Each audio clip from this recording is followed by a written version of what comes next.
Hi guys, welcome back to my YouTube channel. If you're new here, karibu sana, herzlich willkommen auf mein YouTube kanal.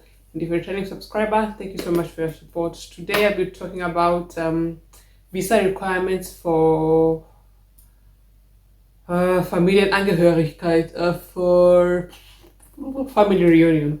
So for example, like in my case, I was coming through marriage, so I'm going to give you all the information I know and everything you're going to require if you want to come to Austria with a family reunion visa. There are different types of visa. I don't know much about that. There's the tourist visa, the business visa, the if you're coming to the hospital, blah blah blah. Beside the point. But today I'm specifically going to be talking about the type D visa, which is the family reunion visa. I have everything noted down here in my notebook, so if you see me looking down, I'm looking at my notebook, and I wrote everything down so that I don't forget everything. So I think today's video is going to be in two parts. Today I'm going to tell you the requirements we're going to need for the family reunion visa, and then on my next video I'm going to be talking about the interview day when you go to the embassy for the visa interview, what they're going to ask you and what is required of you on the day of the interview. So let's get started. So I'm going to start for, like, let's say for me, for you who wants to go to Austria, everything you're going to need or everything you're going to require when you go to the embassy for your interview. The first thing you're going to require, of course, 2 passport photos, colored. They have their own photo sizes, so make sure you go to the website and look what size the photo is going to be, but I think it's all over the same, if I'm not wrong, just a normal passport photo. So you're going to need 2 passport photos in colored on I think a white background. 2 passport photos, colored. So, and then the second one, you're going to need a certificate of no impediment to marriage. And this certificate of no impediment to marriage, this is to show that you've never been married before and you're not in any relationship in Kenya before you come to Austria. And if you've been married before and you're divorced, you need to also provide the divorce certificate. So if you're single, you need to provide the certificate of no impediment to marriage. And if you are married and divorced, you need to provide your divorce certificate, both of them either or in original and in copy. By then in 2016 I paid around 10k. I'm pretty sure now with the government now everything is blown up, so you might find it's almost 50k, but for my case that time it was 10k. But as I said, Google, do your research, call the embassy, write emails. Yeah. And wait, this thing is getting on my nerves. Do you see that it's not straight? Let me put it a bit straight. So better.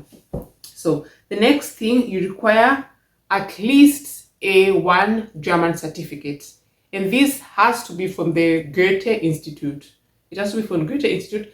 It doesn't matter where you learn German, but when it comes to the certificate, only the Goethe certificate is accepted at the embassy. So you need at least an A1 German certificate. For my case, I had a B1, but it didn't matter anyway. They need at least an A1 certificate because they need to know when you get there, you can communicate and at least understand when people talk to you and stuff like that. It's still getting on my nerves. Yeah, it's straight, I think. Yeah, so I am sorry. The next thing you're going to require, it's still not straight. I don't know if I'm the one who's not straight or the camera. So let's try this again. No. So I think that's better. The next thing you're going to require is a proof of flight reservation. As I said in my previous video about the tourist visa, it is supposed to be only a flight reservation. Do not book, just reserve, and then when you finally get your visa, then you can fully book the ticket. But just reserve the tickets to avoid disappointment when your visa does not go through. So and then the next time you're going to need of course your birth certificate, and this birth certificate, it's supposed to be notarized in Kenya. You have to go to a notar and it has to get the official stamp that it is notarized in Kenya, and then it has to be translated to Germany. That is the most important part. As for me, my husband, I came with my certificates. They were notarized, but not yet. I just came with them. They were still in English, but they were notarized. And then I translated them to German. When I was here, then my husband took them to a notar, and then they were to dolmetscher, not a notar, to a dolmetscher. Then they translated all my English certificates to German. So that's also important. They have to be notarized in Kenya, and then they have to be translated. You can either choose to translate them in Kenya or here, but for us we decided it's better here because, yeah, why not? Because here he knows more people through his work. He knows more people. He has more contact with such people. And in Kenya, it was too tiresome for me to go and up and down and Google and look for those people who can translate things. So we did it here. So birth certificates in English and translated to German, and notarized with the official notar stamp. So, and then you're also going to need your certificate of good conduct, also notarized with the official stamp and also translated to Germany. By then, the certificate of good conduct was 1K. I'm not sure how much it is now. So yeah, that's it. And then you're going to need your original passport and 2 copies of the biodata. So passport and 2 copies of the biometrics data. And if you've had previous visas before, previous Schengen visa, but Schengen visas, these also have to be copied. And of course, you need your original ID and also 2 copies of your original ID. You're going to need that. The ID is not supposed to be translated. That's just, yeah, but you still need your ID, copy, and 2 copies, original and 2 copies. And then you need the application form. That time when I went to the embassy, I had filled out the wrong form. I just filled out the normal visa application form that's usually applies for tourist visa. But then when I got there, they told me that's the wrong form. But the lady there was nice and gave me it's even written up there, type D, family reunion visa. It's even written there. So the lady there was kind enough to, when my appointment time came, she gave me another form to fill out, the correct form, and then I had to interchange my appointment. There was a lady, I think, behind me, so the lady behind me went forward, and then I went after the ladies so that I had enough time to fill the papers. So you need it's written there, type D, family reunion visa. So you have also to be careful about that when you're printing out the visa form. And you also, of course, need an online appointment.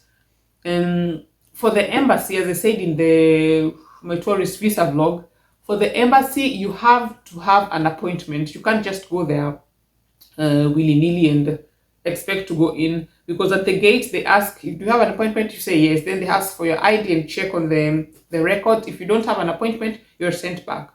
The only time you don't need an appointment is when you're coming to pick your passports, because, yeah, it's just you come, they give you a passport and you go. So you need to have an online appointment and book as early as possible to avoid disappointments, and book at least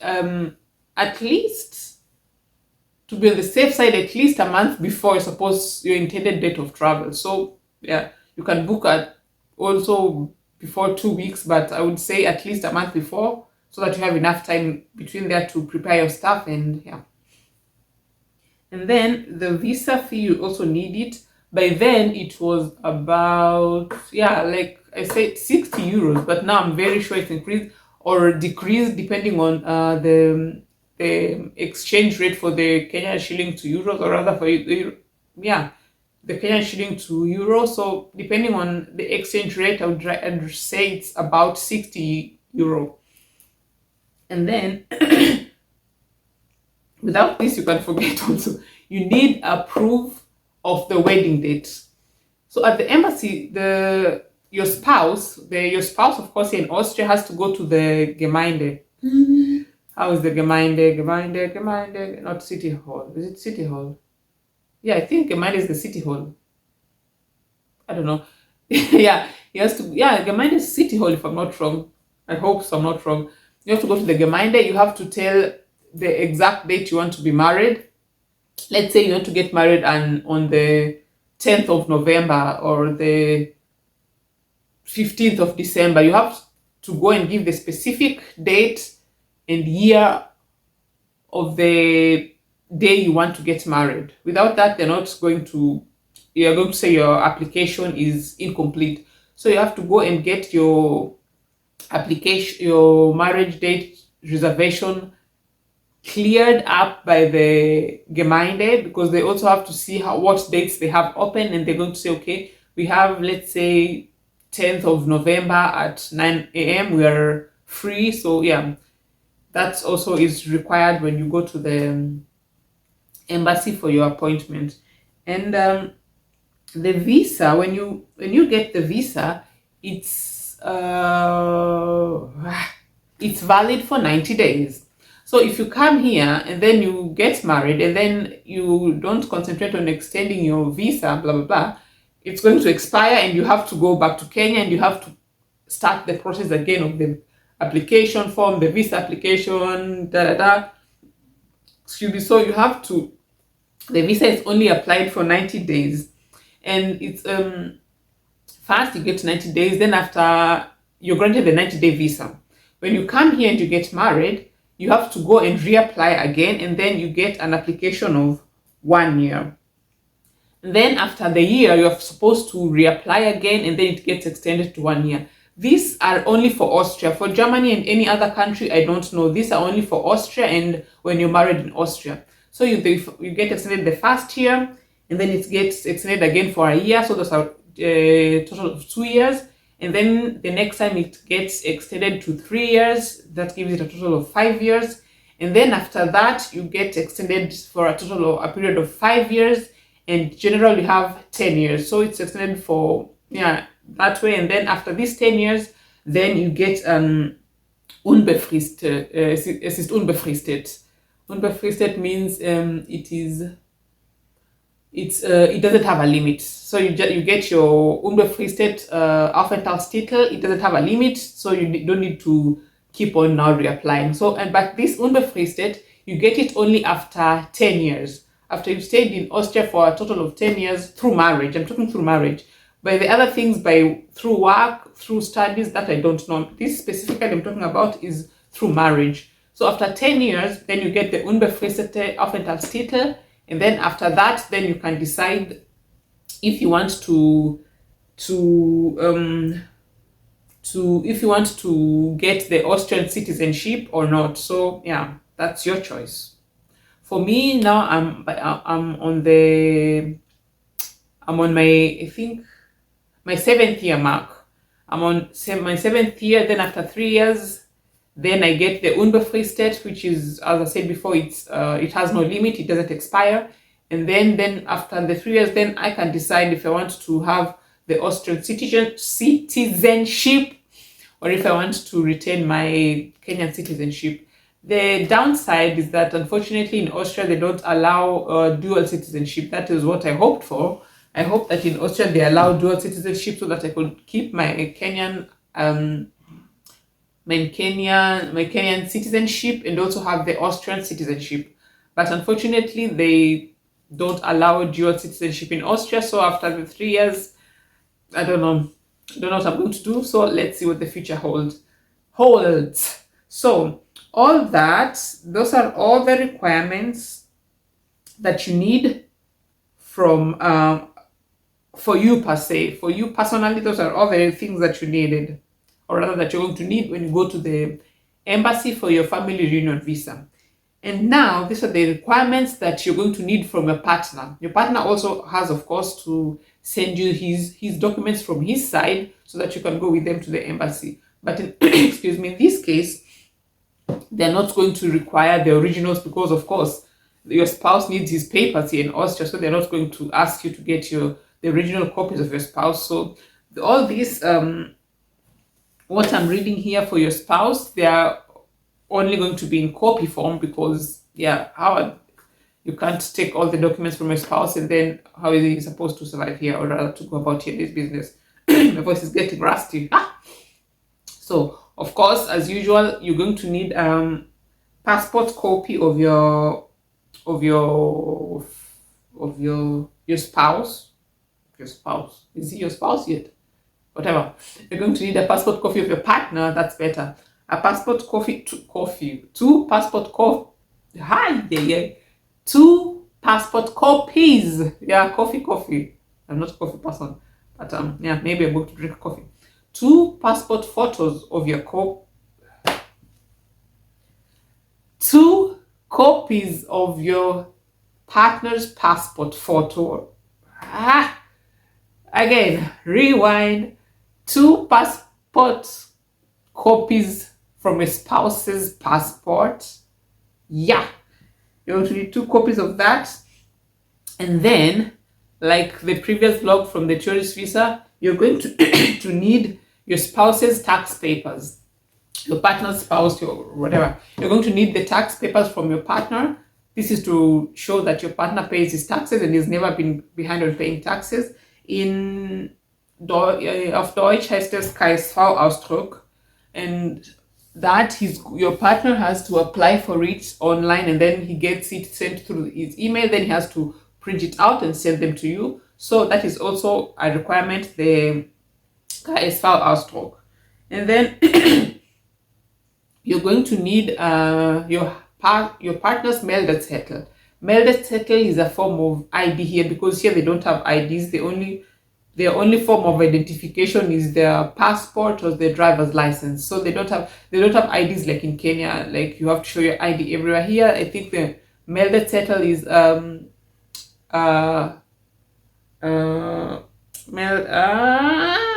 Meldezettel is the equivalent. My brain is rusty today. Meldezettel is the equivalent of the ID card in Kenya. So they need opala. What did I hit? You're going to need a copy of the Meldezettel. That is the proof of their residency here, of course. A copy of that. And then he's supposed to send you a proof of insurance, a proof that he is capable of, or rather he has insured you when you come here, so that when you come here, you don't have to start, is when you want to start looking for insurance places here and there. He has to show a proof that he is insured and that he has also insured you in his mitversichert. He's insured you, through him you're insured. Yeah, es heißt mitversichert here, or rather in Germany. So that's Mitversicherung, mitversichert. And then the reserved flight tickets that you get from your husband or your spouse or your partner, whichever you want to call, that he has to send you that. Yeah, also that I've already talked about it before. And then he has to send his bank statements from the last 3 months. They always need that. The importance of this bank statement is to show that once you're here and once you land in Austria and you get married, that your husband is capable of providing for you for the whole period that you're going to be here. And this is also to ensure that your partner has enough finances and that you don't come here and get stranded. That's why they always need the proof of insurance. So I think that is it for the requirements from you and your spouse, partner, whatever you want to say, all the things that you're going to require to apply for your Austrian Type D family reunion visa. I hope I've not forgotten anything, but yeah, in case you need more information about that, just comment down in the comment section below, and I'll be glad, or rather I'll gladly answer your questions. And yeah, I think that's it. And I said in my next video, I'm going to be talking about the interview day, what is required of you on the interview day, the things you're supposed to keep in mind, the questions they ask. And yeah, so guys, thank you for staying with me so far, and I hope you enjoyed today's vlog. And yeah, I'll see you guys in my next vlog, and be good, be nice, and be blessed.